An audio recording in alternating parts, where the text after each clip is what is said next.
Micaías profetiza contra Acabe, está em segundo livro de Crônicas, capítulo 18, a partir do versículo 9. E o contexto é que Acabe, que era rei de Israel, Samaria, o reino do norte, ele está recebendo a visita de Josafá, que era rei do reino do sul, Judá. Então ele Acabe convida Josafá para ir à peleja, para resgatar uma cidade. Josafá fala que vai. E aí Josafá diz assim: eu e você, nós somos iguais. Eu e você, o meu exército é o seu exército, o meu povo é o seu povo. Porém, Acabe era um homem que não buscava a Deus. Ele era um homem idólatra. Ele era um homem que afastou Deus. Da categoria de piores reis que houve na história, são três: Acabe, Jeroboão e Manassés. E Josafá, ele era um rei bom. Ele é tido como um rei bom. Então percebam que muitas das vezes aquilo que nós dizemos que somos não condiz com aquilo que nós somos. Josafá falou que era igual a Acabe, porém ele não era. Então Acabe decide ir para essa luta e ele decide consultar seus profetas para ver o que eles diziam. E todos os seus profetas dizem: sim, pode ir, você vai conseguir vencer, a vitória é sua. E desses tantos profetas que ele consultou, nenhum deles era um profeta que falava da parte de Deus, Yahvé. Então Josafá fala: não, busque a Deus. Então percebam que Josafá, ele de certa forma influenciou a buscar a Deus. E Acabe diz assim: há um aqui que fala de Deus, esse Deus Yahvé, porém eu odeio ele, porque ele nunca profetiza nada de bom a meu respeito. E esta é a vida, este é o ministério de um homem de Deus. O nome deste profeta aqui é Micaías. E percebam que ele, como homem de Deus, ele era afastado. Imagina você no seu trabalho, imagina você no seu colégio, sendo o único cristão, o único que busca Deus, que lê a palavra, enfim, o sal da terra e a luz do mundo. Vão ter situações em que você não vai poder compactuar, vão ter brincadeiras que você não vai gostar de dar risada, vão ter certos planos, vão ter certas coisas que vão querer fazer que você não vai querer compactuar porque não agrada a Deus. Então você vai ser excluído, você vai ser aquela pessoa, a pessoa chata, aquela pessoa que ninguém quer estar perto, entre aspas, porque você não participa da brincadeira do mundo, da brincadeira errada que as pessoas fazem. Você não vai querer participar de caixa 2, você não vai querer participar de boca de urna, você não vai querer dar cola, você não vai querer colar numa prova porque você sabe que isso é errado. Então é uma vida de deserto, uma vida de... Quando você tenta ser o diferente, você pode acabar sendo excluído se você tenta fazer o certo. E muitas das vezes nós, para que não ficamos sozinhos, a gente se adequa ao mundo. Para que a gente não fique sozinho nessa sociedade que vivemos, a gente passa a aceitar, passa a compactuar com muitas coisas que fazem só pra gente estar ali, só pra gente ter amigo. E a gente até mesmo dá risada, a gente até mesmo está ali naquele meio, só para nós estarmos no meio de pessoas, só para nós termos amizades. E então aqui Micaías, ele é convidado, ele é chamado porque Josafá insistiu. E interessante no versículo 12 e 13, que nós vemos que nós temos que nadar contra a correnteza. Diz assim: enquanto isso, o mensageiro buscou Micaías e disse: veja, todos os profetas prometem vitória para o rei. Concorde com eles e também prometa sucesso. Ou seja, está todo mundo falando isso, fale também, para aumentar, para alimentar o ego de Acabe. E versículo 13, ele responde: tão certo como vive Deus, direi apenas o que ele ordenar. É nadar contra a correnteza, é você estar firmado na rocha que é Jesus. E por mais que você perca amizades, por mais que você perca agenda, por mais que você perca pessoas, é importante nós estarmos falando aquilo que Deus manda, sabe? Minha oração, a sua oração deve ser esta: Senhor, que eu não venha ouvir aquilo que eu quero ouvir, mas que eu venha ouvir aquilo que o Senhor quer falar para mim. Percebam que a palavra de Deus, ela nos modifica, ela nos restaura, ela nos liberta, ela nos transforma. E é muito mais fácil eu matar Jesus do que eu mudar de vida. É muito mais fácil eu pegar esta pessoa que está pregando a palavra para mim e eu excluir, do que eu ouvir o que ela está falando, eu me arrepender, eu negar a minha carne e eu mudar minha vida. É muito mais fácil para Acabe excluir Micaías do que ouvir o que Micaías estava dizendo. Nós sabemos do pecado que esse Acabe cometia, de como a sua esposa Jezabel também o influenciou fortemente no reino. E era muito mais fácil então pegar os profetas de Deus e excluir e matar, como quiseram fazer com Elias, do que obedecer a Deus, do que mudar de vida. Então percebam aqui comigo que Deus, ele não precisa ser atualizado, nós é que temos que nos atualizar. A Bíblia, ela ensina que nós devemos buscar chegar à medida da estatura do varão perfeito, ou seja, cada dia que passa eu devo buscar estar mais parecido com Jesus, e não Jesus deve se parecer comigo. Eu devo ter um coração contrito e quebrantado, me arrepender dos meus pecados e buscar a Jesus para parecer com ele, não Jesus ter que aceitar os meus erros para parecer comigo. Então a Bíblia, ela quer nos moldar para que a gente se pareça com Jesus e não o contrário. E aqui não é diferente. Trazem Micaías, e Micaías ele fala e Acabe fica reclamoso com ele. E chega então no versículo 16 que diz assim: E Micaías respondeu: Vi todo Israel espalhado pelos montes como ovelhas sem pastor. E Deus disse: Seu líder, no caso Acabe, foi morto. Mande-os para casa em paz. O rei de Israel disse para Josafá: Não falei? Ele nunca profetiza nada de bom a meu respeito, mas só coisas ruins. Claro, se você faz coisas ruins, Deus não vai passar a mão pela sua cabeça, Deus não vai te dizer para alimentar o seu ego. Se você faz algo que não agrada a Deus, ele vai deixar claro que aquilo que você está fazendo não agrada, mas não porque ele quer ser o orgulhoso. Deus, ele quer te salvar. O objetivo de Jesus não é matar ninguém. Jesus não veio para matar, ele veio para salvar aqueles que estavam perdidos. Jesus, ele mesmo fala: eu vim para salvar. Mas para que vocês sejam salvos, vocês precisam aceitar a salvação. Vocês precisam reconhecer que são pecadores e precisam buscar a Deus, o único que pode nos salvar. E aqui ele diz, viu, ele nunca fala nada de bom a meu respeito. Claro, se você está errado, não espere ouvir que você esteja certo. Se você está errado, você tem que ouvir que você está errado para que você mude. Procure pessoas que te digam a verdade. Procure pessoas que cheguem em você e digam: não, o que você está fazendo errado, mude, senão vai acontecer algo pior. Não, sabe, se afaste de pessoas que só falam coisas que você quer ouvir, que alimentam o seu ego, porque essas pessoas não querem o seu bem. E aqui, Micaías continuou falando: ouça o que o Senhor diz. Eu vi o exército dele vi o Senhor sentado em seu trono, com todo o exército do céu ao redor, à sua direita e à sua esquerda. E o Senhor perguntou: quem enganará Acabe, rei de Israel, para que vá à guerra contra Ramote de Gileade e seja morto ali? Houve muitas sugestões, até que por fim o Espírito se aproximou de Deus e disse: eu o enganarei. De que maneira? Perguntou o Senhor. E o Espírito respondeu: sairei e porei um espírito mentiroso na boca de todos os seus profetas. E Deus disse: você conseguirá enganá-lo, vá e faça isso. Então percebam que Deus, ele já tinha essa decisão de matar Acabe por todo o mal que Acabe tinha feito.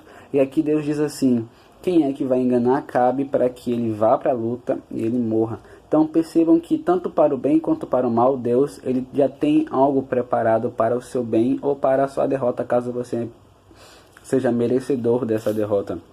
Ele diz o seguinte: quem vai enganar Acabe para que ele vá à guerra e morra? Então Deus, ele planejava matar Acabe naquela guerra.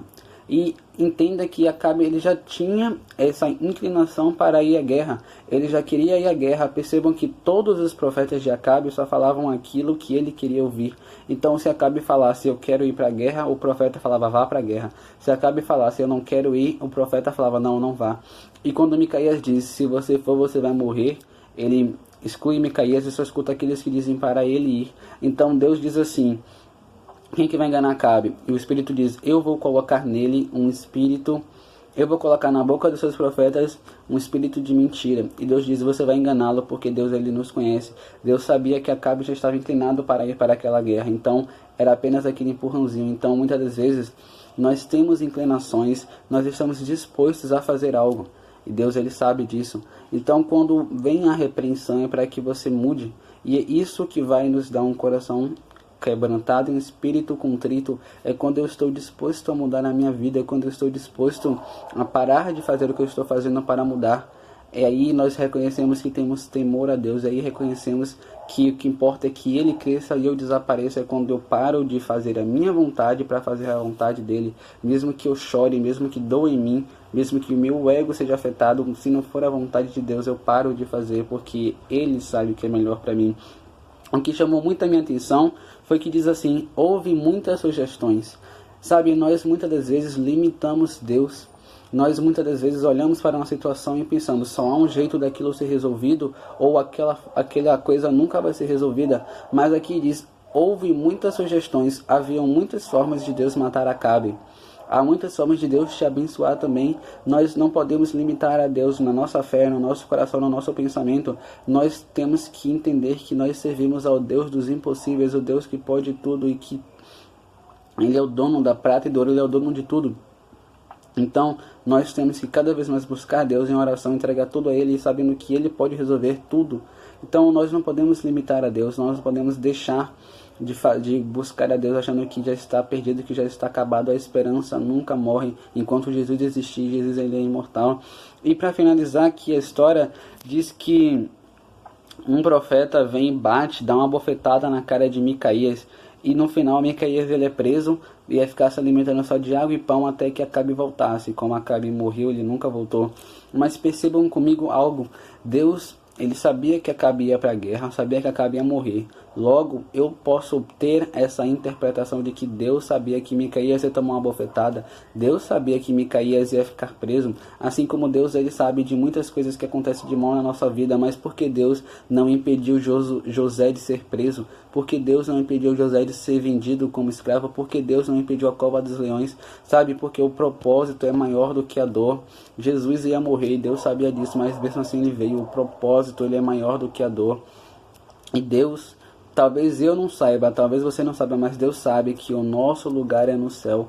Sabe, Deus sabe que nós somos cidadãos do céu. Então, a partir do momento que a gente se desprende deste mundo e começamos a pregar a verdade de Deus, mesmo sendo alvo de bofetadas, mesmo podendo ficar sozinho, mesmo se podendo ser preso, afastado, excluído. Sabe, muitas pessoas, muitos cristãos foram queimados vivos, jogados em óleos ferventes, foram jogados em covas de leões e morreram de muitas formas. Até hoje morrem pessoas cristãs por pregar a palavra de Deus. O próprio Jesus morreu por pregar a verdade. E Deus, eles sabem, porque Deus entende que o nosso lugar é com Ele. Jesus falou que iria para o céu, nos preparar um lugar, e Ele iria voltar para nos buscar, para que onde Ele esteja, nós também estejamos junto com Ele. Então Jesus, ele tem a noção de que o nosso lugar é junto dEle, é junto do Abba, é junto do Pai, e que nesta terra que eu morra pregando a palavra de Deus, que eu tome bofetada pregando a palavra de Deus, que eu seja excluído por pregar a palavra de Deus, que todo o sofrimento que nós passemos aqui seja porque nós temos Deus como propósito. E Paulo vai dizer isso na segunda carta dele aos Coríntios. Ele diz o seguinte: nós entendemos que Jesus morreu por nós, então assim como Jesus morreu por nós, nós agora vivemos por Ele, nós agora morremos por Ele, nós agora sofremos por Ele, porque Ele é digno, Ele é merecedor de tudo que nós passamos por Ele, porque Ele sim morreu por nós, Ele deu a vida por nós, sendo nós ainda pecadores. Então, Micaías, Deus sabia que Micaías ia sofrer, que ele ia ser espancado, que ele ia ser preso, que ele ia ser excluído, mas mesmo assim ele deixou, permitiu, porque o propósito de Micaías, como ele vai dizer no versículo 13, é falar aquilo que Deus quer que ele fale, e mesmo que ele sofra, é importante falar a palavra de Deus, independente do que vier contra nós, independente das consequências. O propósito, ele deve ser, ele é maior do que a dor. Então, aqui Acabe, ele vai para a luta, ele morre, Josafá quase morre, mas Deus dá o escape para Josafá. Chamou muito a minha atenção o fato de Josafá ter ido para a batalha, mesmo Deus deixando claro que não era para ir, que ia dar errado. E aqui então ele não tem tanto esse momento de fé em Deus, mas depois ele vai se arrepender, ele vai buscar Deus de uma maneira diferente. Mas é nós vermos que quando Deus ele nos corrige, quando ele traz até palavras assim duras, é para nos mudar, é para que a gente venha perceber que este caminho que eu estou buscando não é o certo, não é o que Deus quer para mim, e eu tenho a decisão de continuar indo para a batalha como Acabe foi e morreu, ou eu tenho essa decisão de parar, de me arrepender. Mas é interessante a inclinação que o ser humano tem para as facilidades, sabe? Eu trabalho 30 dias para receber o dinheiro dia 5, ou eu posso chegar em qualquer lugar, bafar o dinheiro dos outros, roubar. Há muitas facilidades e nós, seres humanos, temos uma inclinação para buscarmos sempre a facilidade, sempre o mais fácil, sempre aquilo que dura menos. Sabe, se eu quiser comer, eu posso agora pegar 1 quilo de feijão, colocar de molho, para amanhã cozinhar ele, ferventar as carnes, ter todo esse tempo de preparar um feijão. Ou eu posso pegar o meu celular, pedir no aplicativo, o feijão já vai chegar pronto só para eu comer. Nós vivemos num mundo chamado mundo fast food, o mundo das facilidades, um mundo onde tudo é rápido.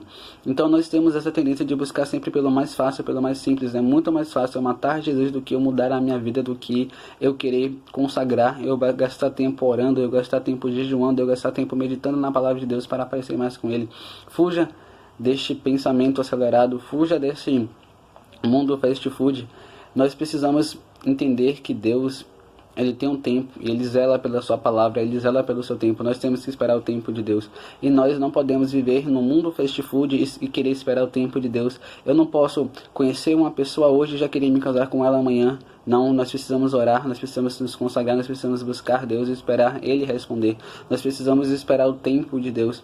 Então cuidado com essa sua pressa, cuidado em colocar o cavalo na frente da carroça. Nós precisamos parar, analisar a situação, esperar Deus agir, esperar Deus responder. E quando Ele agir, não endureça o seu coração. Quando Deus falar, não endureça o seu coração. Esteja disposto a mudar, se arrependa dos seus pecados, mude. Às vezes é melhor a solidão do que você estar com medo de pessoas que te afastam de Deus. Então busque a Deus, coloque Ele como prioridade na sua vida.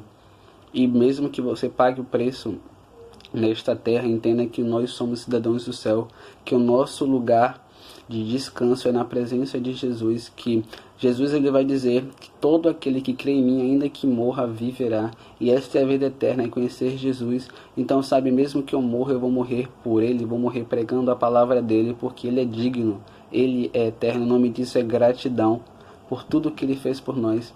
Então nós agora dispusemos, nós deixamos a nossa vida para viver uma vida dEle, nós deixamos as nossas vontades para viver a vontade dEle, nós deixamos os nossos sonhos para sonhar os sonhos dEle por nós, porque Deus, Ele nos comprou por um preço de sangue. Ele deu a vida por nós para que hoje nós tenhamos vida e abundância nele. Por isso que nele nós somos mais do que vencedores. Então, a Jesus Cristo, somente a Jesus Cristo seja dado toda a honra, todo louvor, toda a glória, toda a exaltação. Busque a Deus cada vez mais, sabe, toda a sua vida, busque a Deus. Tudo que tem fôlego, louve ao Senhor. Sabe o que Micaías está dizendo aqui? Eu sou preso, eu sou agredido, eu sou espancado, eu sou excluído, eu perco amigos, perco agenda, mas eu não mudo a mensagem. Sabe, a palavra de Deus, ela não precisa ser atualizada. Nós é que precisamos nos arrepender de nossos pecados, mudar as nossas práticas pecaminosas e produzir frutos dignos de arrependimento, porque é chegado o reino dos céus. Jesus está voltando e Ele não vai mudar porque eu acho que eu preciso que Ele mude para que Ele se pareça comigo. Eu que necessito mudar para parecer mais com Ele. Micaías, ele teve esse ministério. Eu não vou mudar a mensagem, porque a palavra de Deus é ela que cura, ela que salva, ela que liberta, ela que transforma. Então a palavra de Deus ela deve ser pregada do jeito que ela está. E todos que não estiverem de acordo com a palavra de Deus, que se amoldem a ela, que retirem da sua vida o que precisa ser retirado para ficar nela. A palavra de Deus, ela é viva e ela é eficaz. Ela é mais cortante do que qualquer espada de 2 gumes. Ela nos modifica, ela nos faz com que nós parecemos cada vez mais com Jesus. Então, sabe, não mude a mensagem. Não mude a palavra de Deus para agradar A ou B, para alimentar o ego de ninguém, para falar aquilo que todo mundo está falando. Não, pregar a verdade, pregar a palavra para o povo e para o céu. Esse foi o ministério de Micaías. Que esse seja o nosso ministério.